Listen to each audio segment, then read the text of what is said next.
اللہ تبارک و تعالیٰ کی ذات ببرکات نے مومن کی حاجت روائی پر بڑے ہی اجر و ثواب کا جو وعدہ فرمایا ہے۔ حضرت ابن عباس رضی اللہ تعالیٰ سے روایت ہے کہ نبی پاک صلی اللہ علیہ وسلم نے فرمایا، جو اپنے مسلمان بھائی کی حاجت روائی کے لیے کوشش کرے، چاہے پوری ہو یا نہ ہو، تو اللہ تعالیٰ اس کے اگلے اور پچھلے گناہ بخش دے گا اور اس کے لیے جہنم اور نفاق سے نجات لکھ دے گا۔ اب اس حدیث پاک میں جو رسالت مآب صلی اللہ علیہ وسلم نے تذکرہ فرمایا، اس میں کچھ چیزیں یہ ہیں۔ پہلے نمبر پہ کہ ہم اپنے مسلمان بھائی کی حاجت روائی کے لیے کوشش کریں اگر ہم استطاعت رکھتے ہیں، تو اس میں یہ ہے کہ آقا علیہ السلام نے فرمایا کہ ہم جب نکلیں گے اس کے لیے تو آگے کام ہو یا نہ ہو، انتظامات ہو یا نہ ہو، آپ جو ہے اس کی ضروریات پر پورا اتر سکیں یا نہ،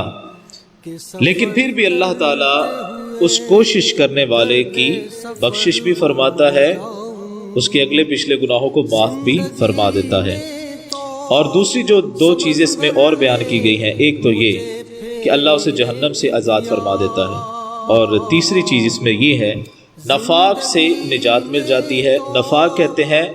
منافقت کو، کہ وہ بندہ اس کے دل میں منافقت نہیں آئے گی، وہ زندگی میں کبھی بھی منافق نہیں بن سکتا، وہ ایک خالص اور سچا مسلمان رہے گا اور ہر وقت جو سچائی پر قائم رہے گا اور سچ کی پابندی کرتا رہے گا۔ اور اس کے علاوہ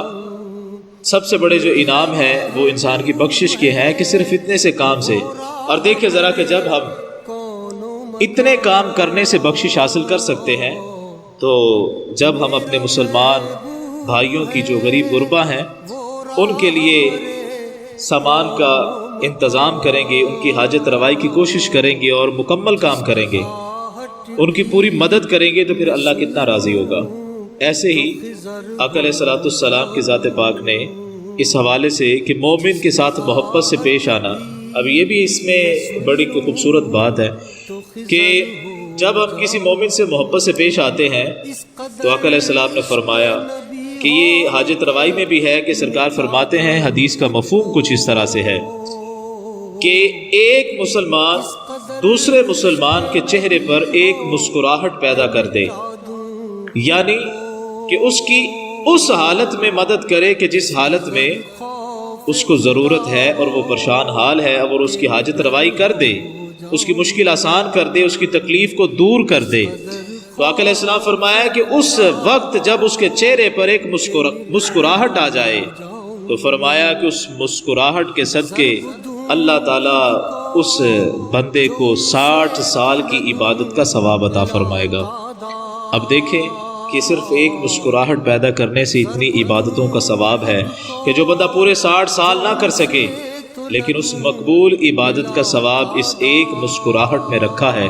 تو اگر ہم اس کو اپنی زندگی کا تسلسل بنا کر اور غریب غربا میں خوشیاں بانٹیں، ان کی خدمت کریں، بڑے ایسے لوگ صبح بازاروں میں اور جو مختلف جگہوں پر کھڑے ہوئے آ کر اپنی جو دہاڑی کے لیے اپنے معاملات کے لیے نکلتے ہیں اور غربت کا اس قدر شکار ہوتے ہیں کہ گھر میں واپس جانا ان کے لیے مشکل ہو جاتا ہے کہ ہم گھر جا کر کیا کہیں گے کہ آج کام نہیں ملا۔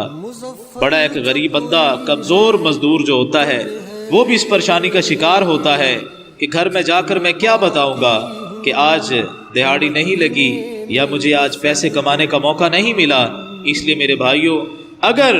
آپ ان غریبوں کو دیکھ کر جو ان کی حاجت روائی کریں گے تو اللہ تعالیٰ آخرت میں حاجت روائی کرے گا۔ اور میرے کریم صلی اللہ علیہ وسلم نے فرمایا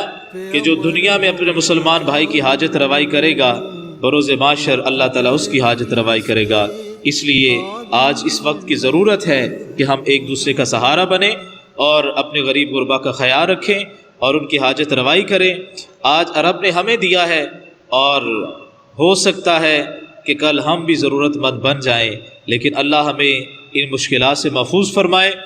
تو اللہ تعالی ہم سب کو اپنے غریب غربا کی مدد کی توفیق عطا فرمائے۔